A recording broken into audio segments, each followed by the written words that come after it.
कल 4 अगस्त को महाकाल की चौथी सवारी निकली। ठीक है, अच्छा है, निकलना चाहिए, निकलती रहेगी, परंपरा उसका निर्वहन हो रहा है।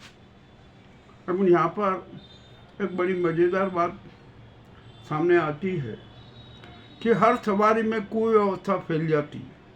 क्यों फैल जाती है, इसके कारणों का सूक्ष्म अध्ययन जरूरी है, परंतु कोई कुछ नहीं कर रहा है। ठीक है, तो कल की सवारी निकलेगी ना, उसमें भी कोई अवस्था होगी, सब कुछ होगा, जनता को उत्पीड़न होगा, उसको उत्पीड़न का शिकार होगी, सब कुछ जो होगा, किंतु प्रशासन पुलिस के कानून में जूं तक नहीं रहेंगे। आइए हम यहाँ पर सवारी की बात करते हैं।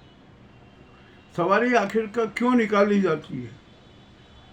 यह आस्था का प्रतीक तो है ही, संस्कृति का प्रतीक है, सांस्कृतिक प्रतीक है और आध्यात्मिकता का भी प्रतीक है।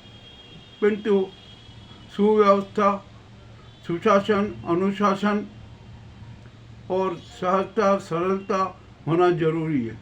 आइए महाकाल की सवारी की बात हम अनेक बिंदुओं पर करते हैं। महाकाल की सवारी नंबर 1, महाकाल प्रशासन और जिला प्रशासन, पुलिस, दूसरी बात, और यहाँ का जो प्रशासनिक अफसर हैं उनका जो रवैया, उनका चरित्र, ये तीसरी बात। चौथी बात जनता का चरित्र और जनता का अनुशासन, चौथा। और पांचवी बात महाकाल सवारी में शोबाजों की भीड़, ये पांचवी बात है। आइए अब हम बात करते हैं। परंपरा अनुसार महाकाल की सवारी निकलती आई है। अनेक बार सवारी के मार्ग में परिवर्तन भी हुए हैं, उसके स्वरूप में भी बदलाव है।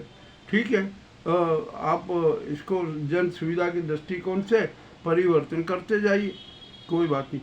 अब महाकाल की जब सवारी है ना, जब ये वहाँ पर अंदर पालकी जाती है तो वहाँ पर वीआईपीओं की भीड़ लगी रहती है, होड़ लगी रहती है, जैसे कि महाकाल को बस महाकाल उनके वीआईपी के बिना बाहर ही निकलेंगे, पालकी बाहर ही नहीं आएगी। आती है, वहाँ पर सब अफसर, ये उनके परिवार वाले घुसे रहते हैं और उनकी वो चक्रव्यूह में महाकाल की सवारी लेट हो जाती है। पालकी बाहर आती है, गाड़ा वानर लिया जाता है और रामघाट के लिए रवाना हो जाती है। यह यहीं शुरू से ही सवारी लेट हो जाती है। तो ज़रूरी इस बात की है कि जो महाकाल की सवारी का समय है ना, वहाँ पर आधे घंटे पहले कर दिया जाए, समय में थोड़ा बदलाव कर दिया जाए, गाड़ा वानर के समय में बदलाव कर दिया जाए। और जो रामघाट पर पहुँचती है ना, शिप्रा तट पर पहुँचती है, उस सवारी के समय में भी थोड़ा परिवर्तन कर दिया जाए। यह परिवर्तन करना जरूरी है ताकि महाकाल की सवारी वापसी में ठीक समय पर मंदिर के अंदर पहुंच सके, किंतु प्रशासन ऐसा नहीं करता है। यह बात बिल्कुल सही है। अब दूसरा, आइए महाकाल का सवारी का मार्ग का। महाकाल की सवारी मार्ग बड़ा सकरा होता है और अनेक प्रकार की समस्याएं होती है। भीड़ प्रबंधन बिल्कुल बिगड़ जाता है।